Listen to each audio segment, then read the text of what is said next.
So we often look at technologies as a way to help people grow. And a lot of organizations are scared, right? It's a new technology, might not be tried, it's something different, and that fear has to go away. One of the quotes that we always talk about is digital Darwinism is unkind to those who wait, right? We talked about, stats. An important stat is to think about the average age of the S&P 500 in 1958 when it was started was something in the 58-year range. It was almost 60 years. Today, it's 15 years. It's trending down to 12. That's a 4x compression between the average age of a company. If you don't make these changes, the odds are you're going to be merged, acquired, or go bankrupt. And this is part of that shift that we have to look at.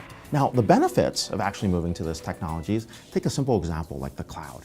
You could start out, by the time you procure hardware, by the time you get a database tuned, by the time you get your app server, by the time you put your apps, today with the cloud, I would have actually put 4 releases out of innovation before you even got started. And so there are 2 things that we're looking at. One is cost optimization with your moving to new technologies, and the other one is taking those cost savings and applying them to innovation and making it easier for you to grow.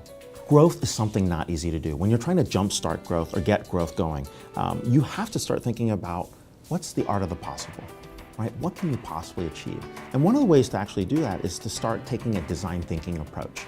Right? Put yourself in the shoes of the customer, apply some empathy, and think about what can you do to improve those types of relationships.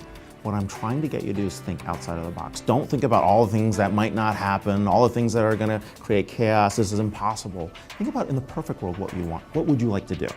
Now, you're not going to get to that perfect state, but the point is once you start making that shift in the mindset of how you're going to get to the perfect state, you're going to be one step closer. And that's one of the ways to jumpstart growth. The second thing is when we look at new business models, you have to figure out what can you do to actually add revenue, right? So optimizing on cost doesn't get you to growth, it's optimizing on revenue. And optimizing on revenue requires you to rethink what you sell. Now, if you're selling a product before and you realize that there's no margins in products, we're moving to services, you start to realize, hey, what else can I do? Now, a simple thing like an IoT project might start out like, hey, I can turn a light on remotely or I can start a car remotely, but that's not interesting. What you're able to do is actually do remote diagnostics, remote service. You can start aggregating new types of business models. And so when you look at a technology, you have to ask the question is, how do I make money? How do I grow? And that then drives you to think about where you apply those business models. We're seeing those shifts today as we move from products to services, services to experiences, experiences to outcomes, and more importantly, people delivering on a brand promise.